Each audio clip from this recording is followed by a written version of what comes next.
ট্রাস্টের বিষয়টা ফিরিয়ে আনাটা আমাদের জন্য একটা বড় কাজ হবে।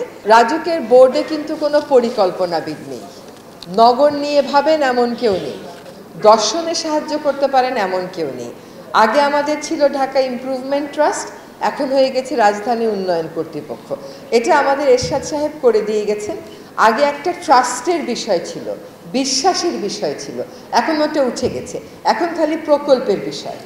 এই যে এখানে একটা এই হাউজিং হতে হবে, ওখানে একটা ওই হাউজিং হতে হবে, এগুলি বিষয় হয়ে গেছে। তো এই ট্রাস্টের বিষয়টা ফিরিয়ে আনাটা আমাদের জন্য একটা বড় কাজ হবে।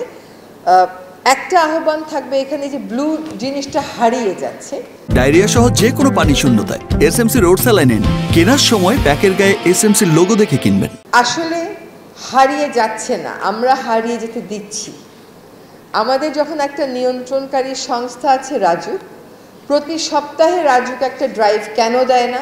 আশুলিয়ার যে রাস্তাটা আছে সেই রাস্তাটা ধরে সেখানে কারা কারা মাটি ভরাট করছে, জমি ভরাট করছে, সেই প্রাইভেট ডেভেলপার কারা, কোনো সরকারি সংস্থা ভরছে কিনা, এগুলো কেন দেয়া হচ্ছে না?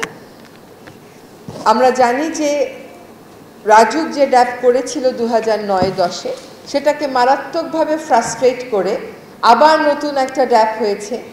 এবং সেই নতুন ড্যাপে কিন্তু এমন কোনো নির্দেশনা নেই যে আগের ড্যাপে যেগুলো জলাশয় ছিল সেগুলো কেমন করে ফিরিয়ে আনা হবে, বরং সেইগুলোর যেগুলো ভরাট হয়ে গেছে সেগুলোকে অনেকগুলোকে একটা ইন্টারমিনিস্টেরিয়াল কমিটি করে সেগুলোকে লিগ্যালাইজ করে দেওয়া হয়েছে।